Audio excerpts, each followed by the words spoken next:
Hi team, this is AJ with Trading Trainer on the evening of Thursday, November 18th with your Trading Trainer Daily Insights. What we're going to do here is take a look at our Trading Trainer Daily Picks Report Generation tool. We're actually going to create for ourselves a pick list. From this pick list, we're going to find a candidate, do a full analysis on it, see if it deserves to be on our hot list. If it does, we're going to craft follow-through rules, pick option strategies, pre-select options, put together preliminary exits. Okay, buffered, reactive, and option trading candidates.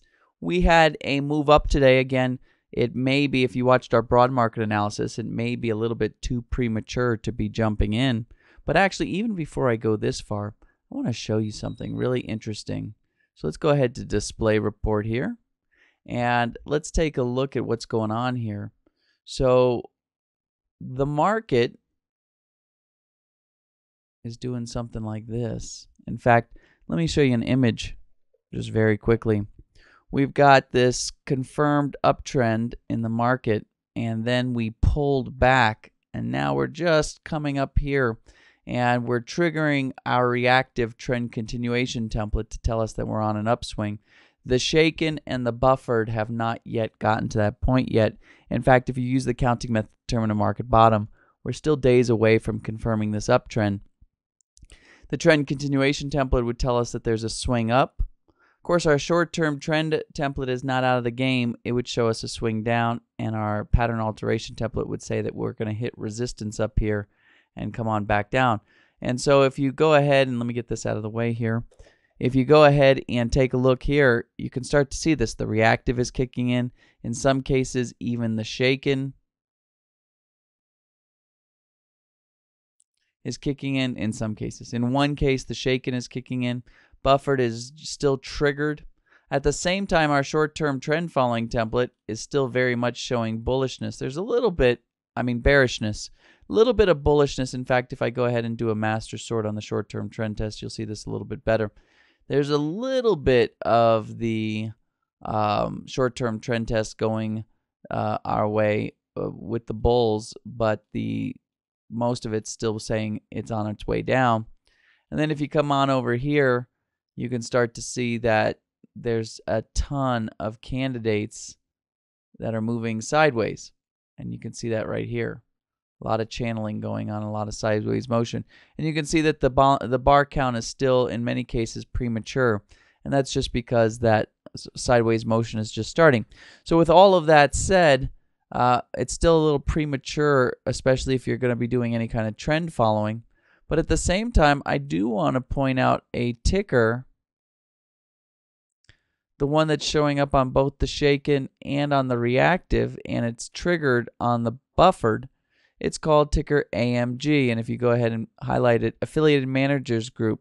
They operate an asset management company, and we didn't finish reading it, providing investment management services to mutual funds. So they're money people.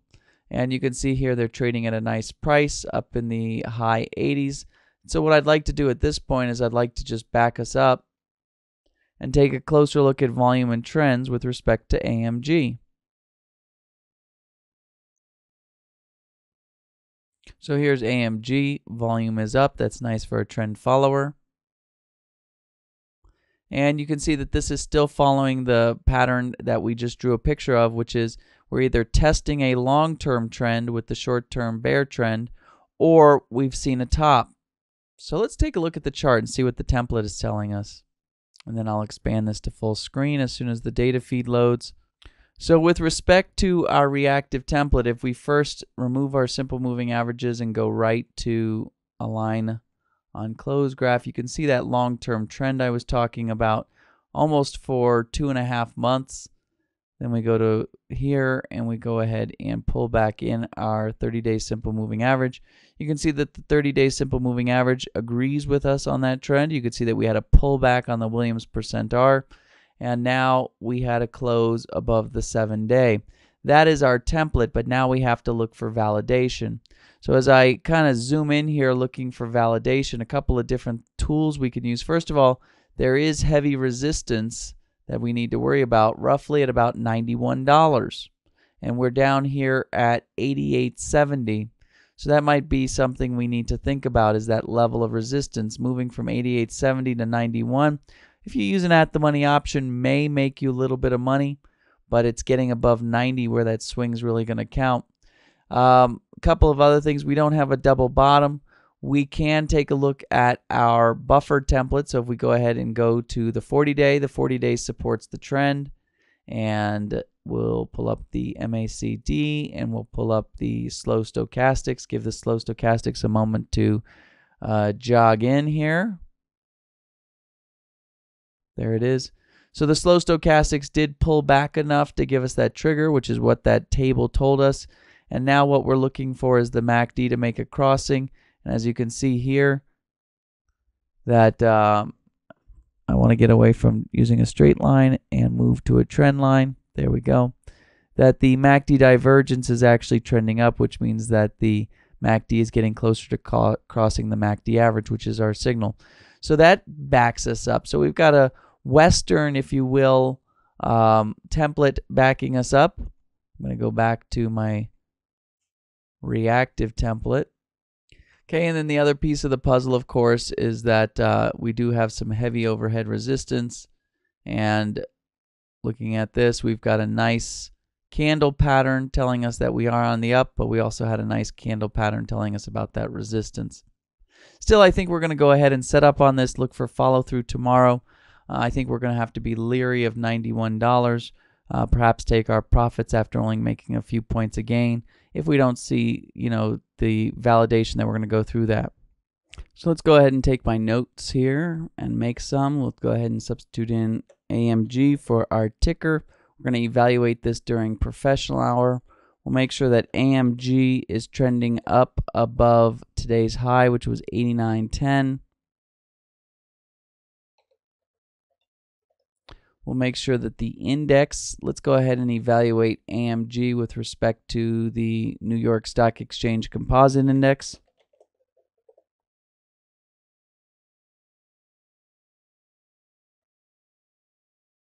Go ahead and load that data right now. Looks pretty close. You can see how the bars are almost right on top of each other, so that's a good index to use as a reference.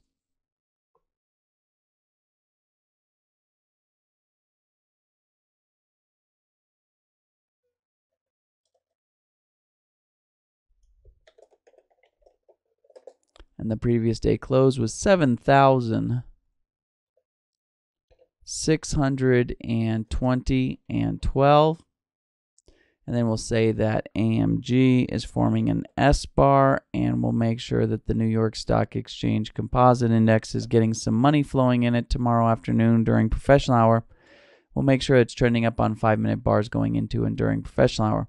Now this is going to definitely make sure that this thing is swinging up. We got a preliminary exit tomorrow if we see a 20% fixed stop loss on the option buy price or a 3% trailing stop as soon as we get into it during professional hour on the underlying stock. Otherwise, we'll revisit it after the positions open. Let's take a look at some different option selections. So we'll go to options chain here in the member website. It'll open up a window right into the CBOE.